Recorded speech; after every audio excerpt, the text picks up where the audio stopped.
Luar. Mau buangin gawean orang. Cuy. Orang di like, orang di like, orang di like, orang di like, orang di like. Halo guys, balik lagi sama gua Marisa di Ngorong, ngobrolin gawean orang. Sut. Oke, jadi hari ini kita kedatangan seorang tamu, seorang narasumber yang tidak lain tidak bukan adalah best friend gua dari zaman SMA. Terus doi ini ya udah menurut gua sih dia master lah ya di dunia kuliner dan menurut gue semua masakan yang dia bikin tuh selalu enak banget sih, gila. Gue selalu jatuh cinta sama semua masakan dia. Oke, langsung kita panggil aja Juan Nico Abiawan. Niko, halo. Halo. Hai. Lebay deh kayaknya yang bagian tadi deh. Agak lebay. Akhirnya lo gue wawancara juga. Gila ya. Akhirnya setelah menunggu waiting list ya, berapa puluh peserta, gitu, akhirnya sekarang dia wawancara juga. Berapa puluh peserta, bener. Gua sih kalau mau ngajak ngobrol lo memang kayaknya harus booking 1 tahun sebelumnya ya, Nick ya? Enggak lah. Gila. Lebay itu. Gila. Jadi, Nick, kan ya lo tau lah ya, kan gue sempat ngobrol sama lo ya. Gue sempat bikin, ya gue sama teman-teman gue bikin channel buat ngobrolin sih sebenarnya seputar apa sih gawean orang gitu, apa sih gawean teman-teman, dan mungkin bisa di-sharing ke teman-teman yang lain buat ngasih insight-insight lah ya, mana tahu ada teman-teman yang butuh dan perlu tahu gitu. Nah, diceritain dong Nick lah, sebenarnya lo itu kayak gitu, gue kan udah kenal lo dari SMA lah ya. Nah, gue pengen tahu setelah SMA kan kita udah berpisah lah ya, ambil jalur masing-masing, terus sekarang kita ketemu lagi. Update dong, lu sekarang kerjanya ngapain? Terus kayak bagaimana sih kerjaan lu sekarang gitu, Nick? Oke. Kalau sekarang ini kan gue jadi semacam konsultan juga di bidang F&B. Jadi saat ini gue ngerjain beberapa hal, actually. Pertama, gue ada bisnis di bidang F&B, di healthy food. Gue buat semacam kayak salad wrap, dan itu sudah berjalan. Baru awal tahun ini baru berjalan dan lumayan oke progresnya. Lalu gue juga sempat punya kafe di Lembang, dan saat ini gue menjadi salah satu konsultan F&B business untuk all you can eat Japanese barbecue di Bandung yang soon akan buka di bulan Oktober, kurang lebih 2 bulan lagi akan buka, dan jadi salah satu konsultan juga di salah satu produk yang akan di-launching di Bali, Bandung, dan Jakarta di akhir tahun ini, gitu. Jadi perjalanannya sebenarnya lumayan naik turun gitu ya, karena gue mengalami dunia F&B bisnis ini tuh sebagai passion gue, sebagai istilahnya kegemaran gue gitu ya, dan bukan karir pertama gue. Jadi sebelumnya gue bukan di dunia F&B kayak gitu. Oke, tapi kan gue inget tuh ya waktu SMA tuh lu tuh emang hobi masak, dan gue tuh inget banget pernah dimasakin nasi goreng sama lu yang aduh gila luar biasa. Gue pernah cerita nggak sih? Gila itu enak banget, gila itu enak banget serius. Gila. Nah, emang gue tahu sih dari dulu kan emang hobi lu masak dan makan ya, Nick ya. Kita sering makan bareng lah ya, cari-cari kuliner. Ya, gue tahu lah ya. Nah, kulineran. Kita kita ambil kuliah beda, tapi ketemu lagi dan ya ngobrol lagi lah ya, Nick kan kemarin-kemarin ini. Nah, sebenarnya ketika lu bilang karir lu bukan di F&B, diceritain singkat dong, Nick. Jadi sebenarnya tuh lu kuliah dan kerja tuh sebenarnya selama ini ngapain, dan gimana akhirnya lu bisa terjerumus di bidang food and beverage? Oke, pertama gue lulus S1 itu gue langsung kerja di dunia industri mall. Di mall di Jakarta, tepatnya di Tangerang Selatan. Sebutin aja namanya nggak apa-apa. Boleh. Ya, di Sumarekon Mall Serpong selama kurang lebih 3,5 tahun, gue di casual leasing and sponsorship. karena background S1 gue di marketing communication, jadi tugas gue adalah di situ sebagai promotion dan juga kayak semacam sales kali ya, tapi di dunianya mall gitu. Jadi gue lease gitu. Lalu gue sempat naik promote jabatan jadi supervisor. Gue ngurusin handle event juga. Lalu gue pindah ke mall lagi. Jadi karir gue sebenarnya di dunia mall, entertainment gitu ya. Dan gue pindah ke Ion Mall BSD City. Itu mall Jepang yang pertama di Indonesia. Dan di situ gue dipercayakan untuk pegang public relation, advertisement, dan juga untuk lebih ke arah promotion site-nya lah gitu, marketing communication-nya kayak gitu. Nah,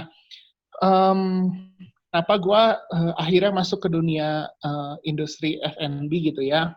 Pada dasarnya sih, ya tadi lu bilang ya, dari dulu, bahkan dari SMA kita berteman pun, gue emang udah passion gitu ya, lu udah bilang sendiri tadi mention.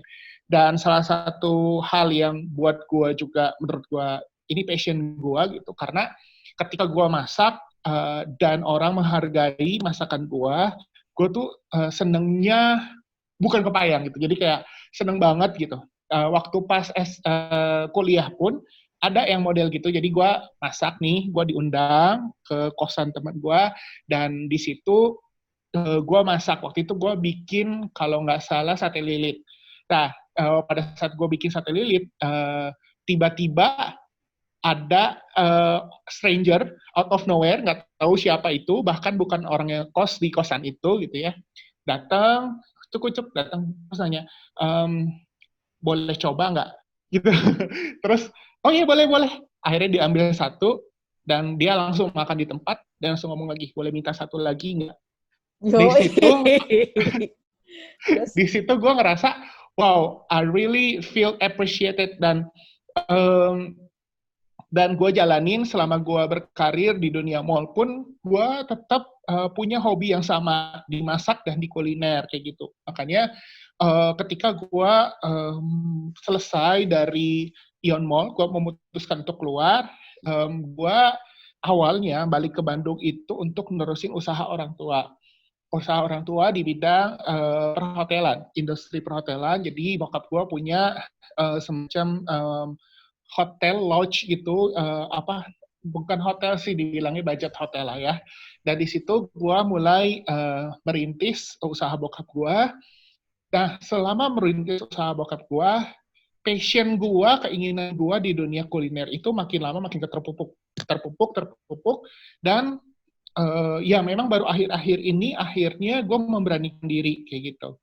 Sebelum jadi salah satu puncaknya itu adalah ketika gue ikut audisi MasterChef Indonesia. Jadi gue sempat ikut audisi MasterChef Indonesia. Sebenarnya dari season sebelumnya, season kelima, sekarang udah season ketujuh ya, anyway. Gue ikut di season keenam. Puji Tuhan, nggak tahu kenapa, tiba-tiba gue dipanggil. Dipanggil by online, waktu itu prosesnya cukup panjang. Singkat cerita, gue terpilih mewakili Bandung menjadi top 60 di seluruh Indonesia. Jadi dari seluruh Indonesia ini dipilih 60 peserta yang akhirnya ketemu judges. Judgesnya waktu itu gue ketemu sama 3 judges andalannya MasterChef yang luar biasa banget. Arnold Purnomo, lalu ada Renata Muluk, dan satu lagi siapa? Chef Juna dong. Ya, Juna itu. Dan waktu itu unfortunately gue nggak masuk untuk ke tahap berikutnya, itu tahap karantina. Waktu itu karena gue mendapatkan 1 yes, itu 1 yes dari Arnold. Jadi sisanya no gitu ya. Di situ gue ngerasa sempet jatuh banget. Gue ngerasa kok kayaknya karir gue bakal hancur banget nih. Pertama gue udah let go semua karir gue di dunia mall gitu ya, marketing industry, dan gue mencoba masuk dan ternyata gagal juga gitu loh. Dan setelah gue gagal, justru pada saat itu sebenarnya ada tawaran lagi untuk balik kerja. Jadi setelah gue bener-bener hari ini gue gagal audisi nih, besoknya gue ketemu sama teman-teman gue yang temen kuliah, dan di situ mereka langsung nawarin, kok kerja tempat gue aja, kayak gitu. Jadi gue ngerasa bersyukur banget, tapi di dalam hati kecil gue bilang kalau gue masih mau di dunia F&B. Dan akhirnya gue masih tetap bertahan sampai gue tetap berjalan dan ketemu sama orang mulai percaya sama gue, akan masakan gue kayak gitu ya, dan akhirnya gue di-hire untuk menjadi konsultan gitu hingga saat ini. Perjalanannya pun saat ini sekarang akhirnya ada 2 company yang percayain gue sebagai konsultannya untuk develop R&D-nya, research development-nya. Lalu ada upcoming juga sebenarnya, tapi gue masih hold dulu gitu karena gue masih pengen fokus dulu di 2 company ini kayak gitu. Di luar memang selama perjalanan gue sebelum audisi pun gue udah punya bisnis sendiri kayak gitu. Bisnis di dunia di industri makanan gitu.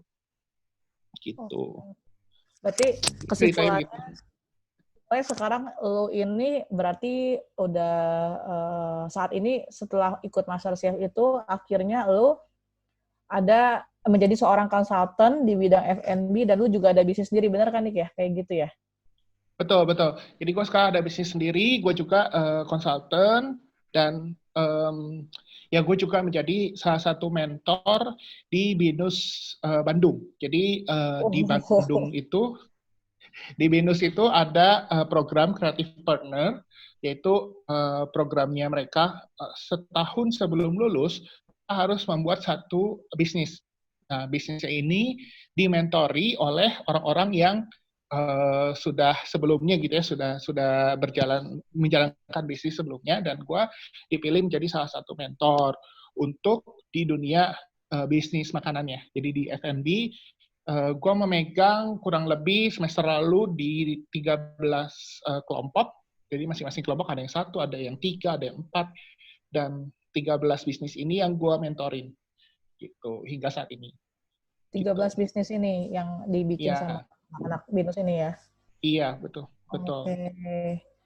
Oke. Tadi lu bilang nih Nick di awal, lu tuh berarti kan sekarang ini setelah perjalanan karir lu, perjalanan lu di MasterChef, dan setelah lu akhirnya memutuskan untuk mengikuti passion lu di bidang F&B, akhirnya lu sekarang kan udah punya banyak nih, lu jadi konsultan. Boleh nggak tadi, dirinciin dong yang jadi lu tuh sekarang kan konsultan ada banyak nih, ada juga yang salad wrap itu kan, yang healthy food gitu. Dimention dong satu-satu brandnya, gue pengen tahu dong, dan mungkin teman-teman di luar pun pengen tahu brandnya apa. Jadi kalau mereka penasaran kan bisa lihat kepo-kepo atau bahkan bisa cobain gitu kan, brand-brandnya gitu. Oke.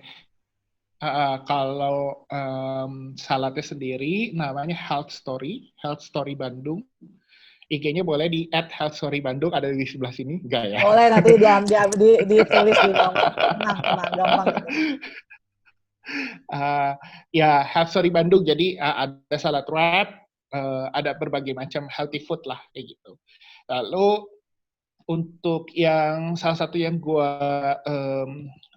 konsultan gitu ya, dan saat ini walaupun sistemnya adalah gue dapat saham sih, jadi ada rasa kepemilikan di situ gitu. Itu namanya UCC Japanese Barbecue, UCC.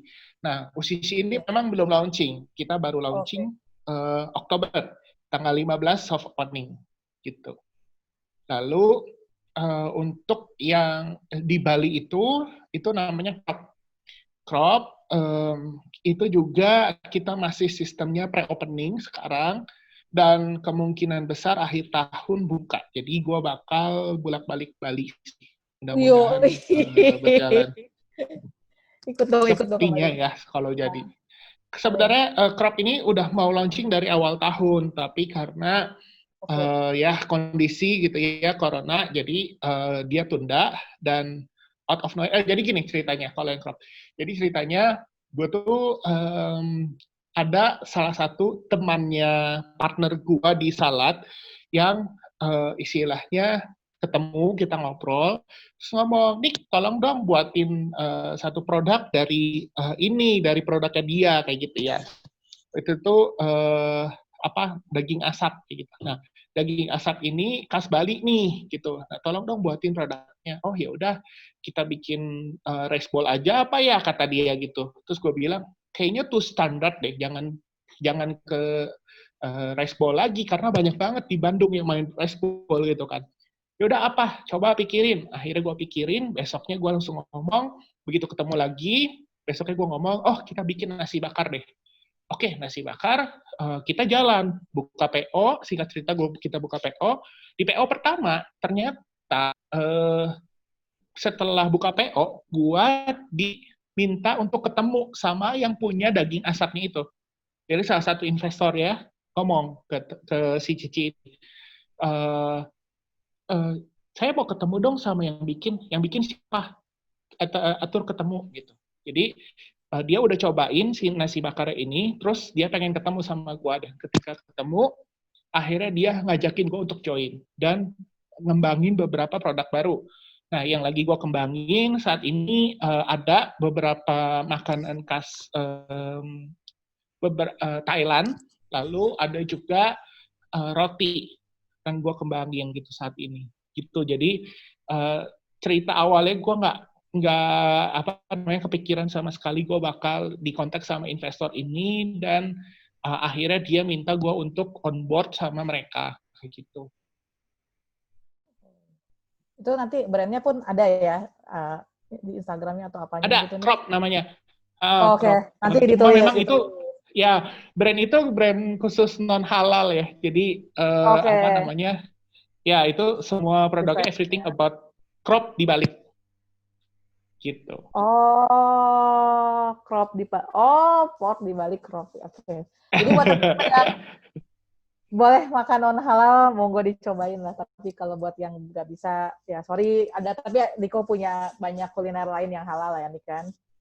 Betul. Nah, dan ini juga menjaga salah satu integritas gua adalah untuk tidak produksi di tempat yang sama.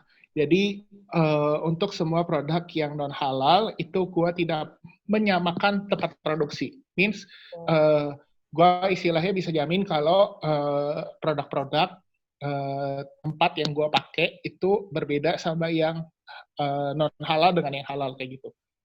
Oke, jadi aman ya. Aman banget lah ya untuk aman lah, walaupun memang belum dapat sertifikat ya, cuma gua sendiri yang punya prinsip kalau kedua makanan itu harus dipisahkan, utilitiesnya dan tempatnya pun bahkan berbeda gitu. Oke, jadi begitu ya, jadi memang memang suatu keharusan lah ya. betul.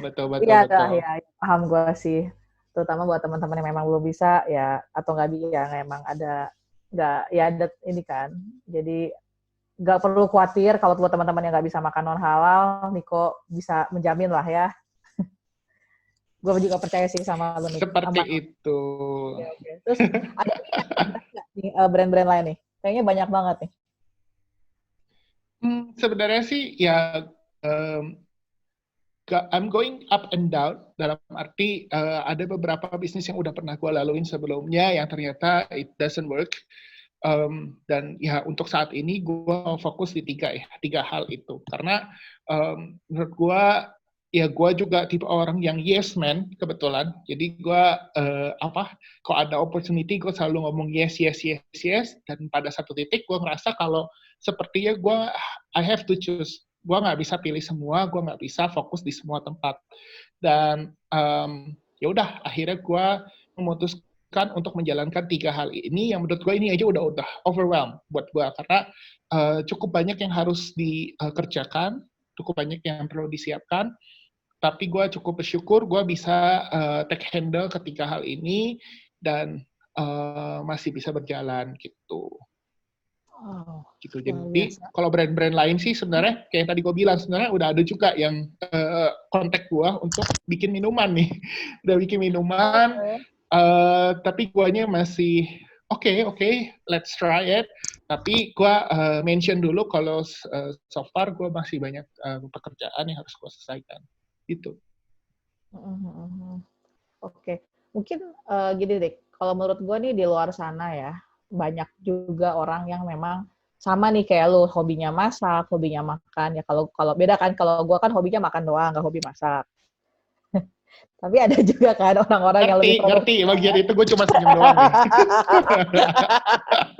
Tapi kan ada orang-orang yang lebih produktif lah ya dalam hal kuliner ini. Mereka nggak cuman hobi makan, tapi mungkin juga mereka senang masak juga kayak lo, senang bikin orang lain puas dengan masakannya. Nah, menurut lo nih Nick, ketika orang nih punya passion yang sama nih kayak lo, dan ya mungkin sama juga kayak lo ya, perjalanan hidupnya mungkin mereka punya karir yang lain sekarang atau pekerjaan yang lain gitu. Menurut lo, apakah seseorang itu emang lebih baik kerja ngikutin passionnya kayak lo nih ya? Dan kalau menurut lu seperti itu, gimana sih gitu cara mantap hatinya gitu? Karena kan gini nih, kadang-kadang lu tahu sendiri namanya passion nggak ngasilin kita cukup makan, nggak ngasilin kita, mungkin passion kita itu belum tentu juga bisa beli beras dan minyak goreng dan kebutuhan sehari-hari kita gitu. Dan karena kalau lu ngejar passion ya kayak lu gini, gue tahu banget kan lu kan perjalanan lu juga dari nol, dari nggak ada apapun kan, sehingga lu bisa ada di MasterChef, dulu dipercaya orang kanan kiri. Nah, tapi kan mungkin orang lain di luar sana juga ada yang seperti lu, cuman mungkin belum ada kesempatan dan sebagainya. Ada nggak sih menurut lu saran-saran apakah orang itu memang harus, ketika gue hobi masak nih, udahlah, gue coba jalanin, gue tinggalin semuanya, gue coba berbisnis, atau menurut lu tahan dulu deh, atau gimana sih menurut lu jalan yang menurut lu paling bijaksana untuk dilakukan ketika orang itu punya passion seperti lu, tapi ya gimana gitu, tapi masih bingung gitu antara harus ngejar karir atau jump in ke passionnya mereka gitu. Gitu. Ya, kalau menurut lu gimana? Well, at first I have to say kalau gue juga saat ini masih banyak belajar, gue juga mungkin masih banyak yang harus gue laluin gitu ya ke depannya saat ini. Cuma kalau based on pengalaman gue, hal pertama yang perlu diketahui adalah sebenarnya apa sih yang lo kejar kayak gitu. Karena ini akan pengaruh ke apa yang akan next step yang akan lo lakuin gitu. Nah, yang gue akhirnya tahu semakin lama gue bekerja, ketemu orang, bersosialisasi, gue dapat banyak ilmu dari sana sini. Akhirnya gue mengerti kalau pertama, yang namanya hal yang berharga itu tidak cuma di bidang materi. Jadi banyak hal yang berharga seperti koneksi, lalu waktu, keluarga, itu adalah hal-hal berharga yang bisa kita cari atau dapatkan. Nah, misalnya belum tentu semuanya bisa balance, dalam arti money is fine, keluarganya juga kita bisa dekat keluarga bareng, lalu kita juga punya koneksi yang banyak, biasanya akan naik turun seperti itu kan. Nah, ngomong lagi ke passion, kalau yang pertama gue lihat adalah you have to know where are you now gitu. Sekarang tuh lu ada di mana posisi lu gitu. Jadi ketika kita tahu kita ada di mana, kita akan tahu posisi kita nanti ke depannya seperti apa. Contoh nih, gue punya cita-cita, gue pengen jalanin passion gue di bidang makanan, seperti itu ya, F&B. Gue udah tahu di tujuan gue bakal punya, let's say, 10 outlet makanan gitu ya, kafe punya 5 gitu. Nah, lu udah tahu tujuannya ke sana, tapi kalau lu nggak tahu posisi lu sekarang seperti apa, lu akan susah untuk mencapai tujuan lu. Nah, itu yang gue lakukan adalah gue mencoba untuk mapping sebenarnya harta yang gue punya apa aja nih yang tadi gue sebutin ya, koneksi, keuangan dan lain-lain, dan posisi gue ada di mana. Dari situ gue mulai mencari jalan menuju tujuan gue. Gue rasa itu yang perlu gue share juga, dalam arti setiap orang tuh titik startnya beda-beda, setiap orang tuh passionnya beda-beda, dan harta yang dia punya pun berbeda-beda. Nah, baru kita jalan. Setelah kita tahu posisi kita dan tujuan kita, baru kita jalan nih menuju dream job kita, seperti itu. Nah, untuk gue pernah dapat saran gitu ya. Gue pernah dalam masa kelam gue rasa kalau apa yang gue jalanin kok berasanya kayak buta gitu ya. Maksudnya kayaknya ini nggak mungkin gitu ya. Terus kayak dulu gue punya penghasilan tetap, hidup enak, mau traveling gampang. Saat ini tuh bener-bener gue mikir gitu loh. Gue mikir bahkan untuk have fun aja tuh gue berpikir ulang gitu loh. Mending have fun atau mending gue gaji karyawan, mending have fun atau gue mending save untuk yang lain seperti itu. Dan tapi satu hal bahwa yang namanya hidup itu semuanya kita nggak bisa menyenangkan semua orang pertama, dan menyenangkan dan memenuhi semua harta yang kita at once gitu. Jadi kita harus mempunyai taktik lah untuk menuju ke sana, dan kita persisten, tetap kalau kita mau di dunia ini ya di dunia makanan ya udah kita persisten di situ gitu dari awal sampai nanti akhirnya lu achieve apa yang lu mau gitu.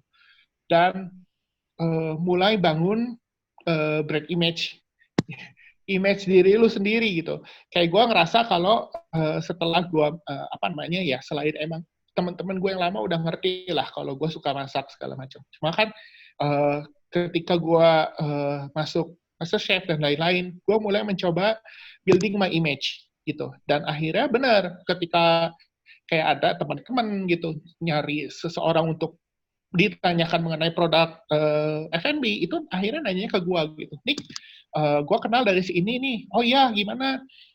Ya gue mau bikin minuman nih, gini.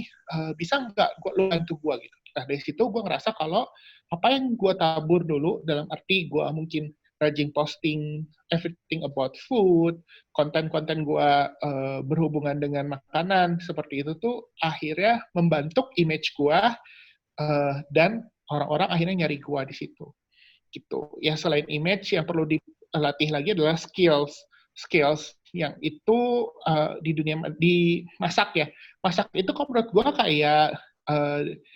kayak gimana ya, perpaduan antara art sama pengetahuan juga. Jadi lu harus nih punya yang namanya standar pengetahuan mengenai makanan, karena kalau lu nggak tahu, lu bakal kelimpungan sendiri gitu. Lu bakal utak-atik banyak sekali hal yang akan lu lewatin, kegagalan yang akan lu lewatin tanpa ada dasar pengetahuan yang benar kayak gitu. Nah, ketika dasar pengetahuan lu benar, you have to dance. Berarti maksudnya lo harus coba trial ini, trial itu, sehingga menjadi satu masakan otentik yang lu punya kayak gitu. Nah, ada yang pernah bilang juga kalau seorang chef itu kalau belum pernah masakannya gosong, itu bukan chef. Jadi kalau makanannya nggak enak, itu bukan chef. Gitu. Jadi dari situ gue juga jadi termotivasi, karena awal-awal gue yakin ini nggak cuma ngomongin masalah F&B bisnis aja ya, bukan tidak hanya mengenai chef gitu, tapi gue yakin kalau di setiap perjalanan karir kita pasti ada gagalnya, pasti ada hal yang tidak puas gitu loh, dan jangan berhenti di situ gitu loh, jangan akhirnya give up terus gue cari jalan yang lain kayak gitu. Dan gue juga ngalamin, namanya makanan gue gak enak, it sucks man, gitu. Pernah, gue ngerasa, gue pernah makanan gue gosong, pernah gitu. Tapi di situ gue ambil sebagai titik pembelajaran, dan akhirnya, yaudah makin kesini makin terbiasa, dan ya jadilah seperti ini. Walaupun gue juga di sini masih tahap belajar ya, dalam arti, it's a long way to go untuk sampai ke tujuan akhir gue, yang tadi gue bilang. Gue mapping nih, sekarang gue ada di posisi mana, lalu apa aja yang gue punya, dan gimana caranya untuk ke sana, gitu. Oke. Wow, gitu. gila gue sampai tersepona gue. Bye-bye. Gila. Luar biasa nih, tapi emang benar sih, gue setuju sih, kalau lu punya tujuan tertentu, lu harus tahu lu ada di mana sekarang, sehingga lu juga tahu gitu berapa kilo lagi sih yang harus lu tempuh untuk mencapai tujuan lu. Betul. Gitu, ya kan? Kapan lu harus belok, kapan lu harus naik gitu, apa lu harus turun, itu jadi bisa tahu gitu. Oke, nah tadi kan lu sempat bilang, lu dulu sempat berkarir, terus akhirnya lu memberanikan diri untuk benar-benar terjun langsung di dunia yang lu suka ini, yang lu cintain ini, yaitu ya food and beverage ini. Nah, waktu itu kan berarti lu benar-benar apa ya, yang tadi lu bilang gitu, dari penghasilan yang udah penghasilan tetap, sampai akhirnya lu bisa kayak gini gitu. Waktu dan ya pasti jauh berbeda kan dunianya. Nah, challenge terbesar apa sih Nick yang lu hadapi ketika lu berusaha mandiri ini, jadi konsultan, jadi business owner? Challenge terbesar apa yang lu hadapi, dan waktu itu lu gimana ngelewatinnya sih gitu? Karena kan beda banget nih ya. Ya. Dulu sebelumnya sama sekarang. Hal yang paling sulit menurut gue adalah menghadapi diri sendiri sih. Karena ketika gue kerja, gue tuh udah punya ritme yang tetap. Gue udah ada waktu, jam 9 gue masuk, jam 5 gue pulang. Lalu kalaupun meeting, udah tahu nih ritme-ritmenya semua. Apa yang gue kerjain, gue juga tahu. Target-targetnya sudah jelas, seperti itu. Nah, ketika gue bekerja sendiri, ketika gue mencoba untuk keluar dari dunia profesional gue dan masuk ke hal yang gue inginkan, I have to push myself, betul. Dan itu tuh sulit, buat gue sulit karena apa ya, kayak ya udah, lu nih punya target nih, hari ini lu harus begini. Terus lu harus menghadapi diri dengan kemalasan lu gitu. Gue ada satu titik di mana malas nih, udah lah besok lagi cincai, udahlah besok lagi cincai, ini nggak kecapai, udahlah gitu. Nah itu yang susah menurut gua, karena lu harus fight sama diri sendiri gitu. Dan itu gua ngalamin nggak sebentar gitu loh. Gua ngalamin itu lama banget untuk gua akhirnya bisa beradaptasi gitu loh. Karena target lu tiap hari itu akan beda, push apa ya, rasanya nih lu punya bos gitu sama bos diri lu sendiri itu beda banget gitu. Jadi bos lu sendiri, karyawannya lu sendiri gitu kan, itu beda banget gitu. Dan menurut gue challenge pertama adalah ya ngalahin diri sendiri sih, ngalahin kemalasan lu, ngalahin ego lu yang tadi gue bilang. Gue pengennya sih ya begitu gue keluar, gue punya usaha sendiri, gue time freedom dong. Jadi gue mau kemana aja gue bisa, gue mau main sepuas apapun dalam sehari gue bisa gitu. Tapi kan nggak gitu, nggak gitu. Ya itu yang gue pernah ngalamin juga. Gue ngerasa awal-awal bisnis gue hancur. Gue pernah ada satu bisnis yang akhirnya gagal gitu ya. Setelah gue perhatiin, gue flashback ke belakang. Oh ya ini akibat lu nggak bisa dealing with yourself gitu, nggak bisa dealing sama diri lu sendiri, dan akhirnya ya udah itu jadi pembelajaran yang berharga banget gitu loh, gitu. Oke, luar biasa ya. Oke lah, mungkin terakhir nih,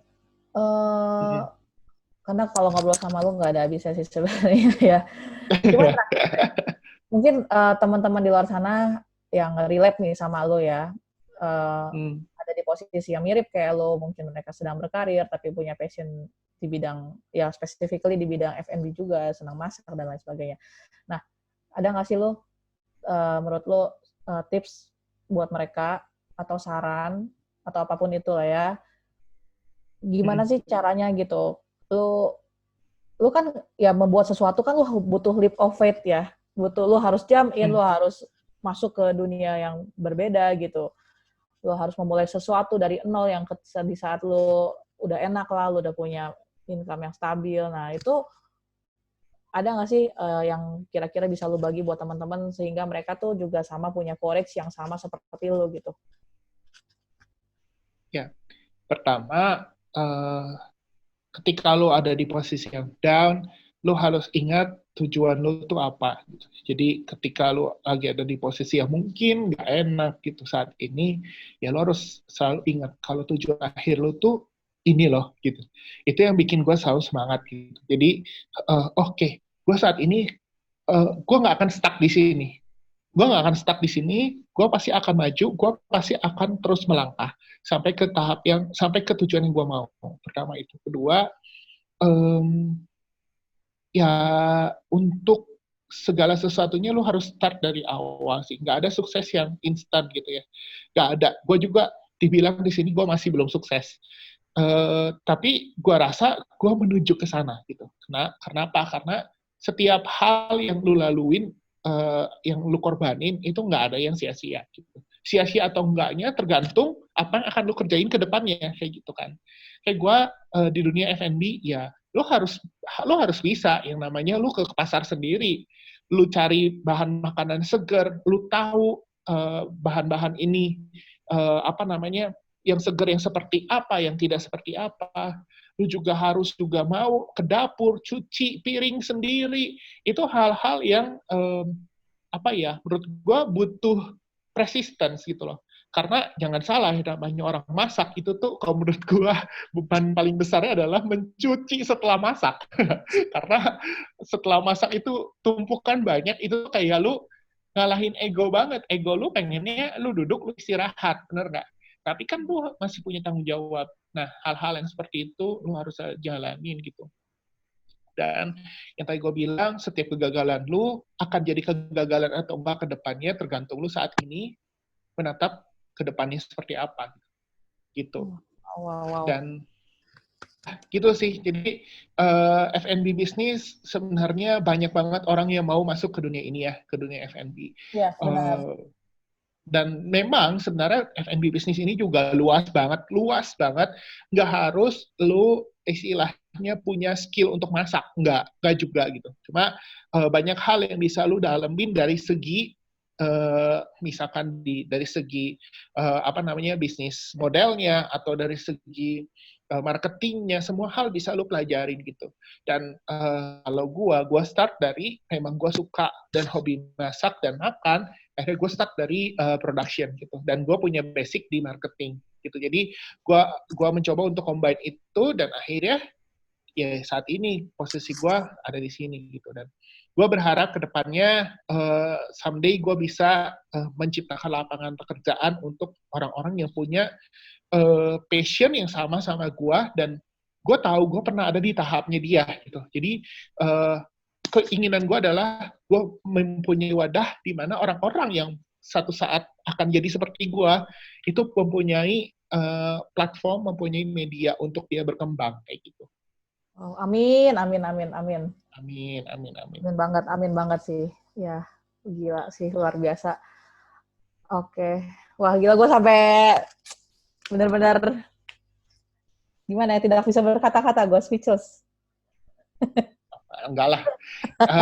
Ya sekali lagi gue tekenin ya, kalau di sini gue masih banyak banget belajar. Gue juga mungkin kedepannya gue bakal ngalamin hal-hal yang nggak enak lagi, atau misalkan kedepannya gue nggak tahu nih sampai ke mana nih ke tahap sukses yang menurut gue sukses gitu ya.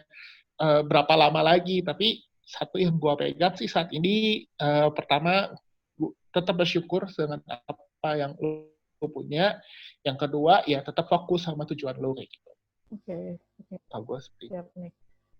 Oke, mungkin kalau misalkan nih ada teman-teman di luar sana yang pengen nanya-nanya nih sama lu, boleh nggak sih nih nanya-nanya seputar Boleh. seputar kuliner gitu, seputar masak, atau misalkan ada orang di luar sana, kan tadi lu bilang ya, itu gue cukup ini juga sih, cukup terbuka juga mata gue bahwa kalau misalkan orang pengen, gue nih misalkan gue pengen bisnis di bidang F&B, tapi gue nggak bisa masak, gue nggak jago masak, itu berarti nggak menutup kemungkinan kan ya, Nick ya? Nggak menutup kemungkinan. Masih banyak kok orang-orang yang gue kenal yang memang mereka masuk dari bukan pengetahuan productionnya gitu. Sekarang banyak sekali yang sistem maklun juga bisa. Sistem kayak itu ya, orang hire gue sebagai konsultan juga bisa gitu. Kalau lu sebagai as a business owner di bidang F&B. Jadi sebenarnya banyak banget hal yang dilakuin. Mau lu mulai dari, oke, gue jagonya di sosial media. Udah, fokus sosial media, tapi khusus F&B. Misalkan seperti itu. Dari situ lu bisa gali, dan akhirnya lu coba untuk masuk ke sisi lain dari F&B, contoh dari produksinya nanti lu mulai apa namanya, setidaknya tahulah gitu. Oh, lu nggak mau dong lu sebagai business owner F&B lu tipu gitu ya istilahnya. Oh ini lu nggak tahu harga ayam berapa sih sekilo gitu. Lu ditipu terus-menerus kan akhirnya bisnis lu nggak akan sustain, nggak akan maju seperti itu. Nah, hal-hal seperti itu sebenarnya lu punya pandangan 360 derajat, semua sisi lu tahu, tapi lu nggak harus expert di semua sisi. Gitu. Oke.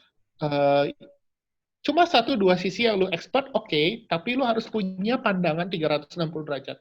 Gitu. Oh, oke, Gitu. siap. At the end. Ya, oke. Luar Gitu. biasa sih. Jadi buat teman-teman yang di luar sana, kalau misalkan kalian pengen berbisnis di dunia kuliner atau mungkin jadi chef juga mungkin bisa ya Nik, tapi dari nol nih, Bisa. skill masak lu masih nol nih. Lu nggak perlu khawatir, semua bisa dipelajari. Dan kalau misalkan kalian pengen nanya-nanya nih ya sama Niko, boleh ya Nik ya? Tinggalin Instagramnya boleh, gitu. Boleh banget. Ya, Instagram gua di sini. Yeah. Follower lo abis ini langsung jadi 1 miliar kali Nik, amin. Semoga. Ya, kalau mau nanya-nanya boleh. Kita sharing-sharing lah, jatuhnya sharing. Ya, maksudnya ketika gua ketemu orang juga gue sih belajar sesuatu sama dia. Ya. Jadi ya boleh, welcome banget. Gue kan? senang banget bisa sharing bareng. Open kan? Gitu. Lu open kalau ada orang pengen nanya-nanya lu, pengen ajarin gue dong, atau gue mau nanya dong kalau misalkan bikin misalkan lu kan jago bikin salad gitu ya, salad wrap gitu, atau misalkan produk yang lain, atau gue pengen bikin bakso nih, nih gimana sih cara bikin bakso, itu boleh ya? Yang enak atau gimana, karena lu kan punya knowledge di situ kan. Iya deh. Oke deh. Iya.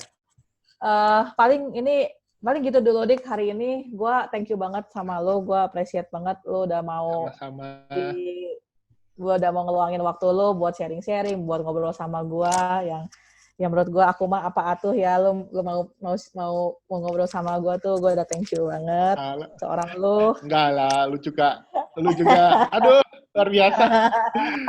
Lu ngomong nggak sih ini? Nggak boleh. Ya udah. Ya udah sesi gua. Ya jadi. Iya. Mungkin kalau ngobrol sama lu nih nggak akan ada habisnya, dan sebenarnya banyak banget yang bisa diekspor dari seorang Niko. Jadi buat teman-teman yang pengen tahu lebih lanjut tentang bisnisnya Niko, tentang produknya Niko apa, atau pengen nanya langsung, silahkan kita akan tinggalin kontaknya di bawah video ini, Instagramnya atau linknya, apapun itu akan kita tinggalin, jadi gak usah khawatir. Dan thank you so much sekali lagi untuk waktunya Nik. Kita sama-sama, thank you lagi di real life ya, ngobrol-ngobrol lagi. Ya, dan kita makan bareng lagi lah. Makan bareng.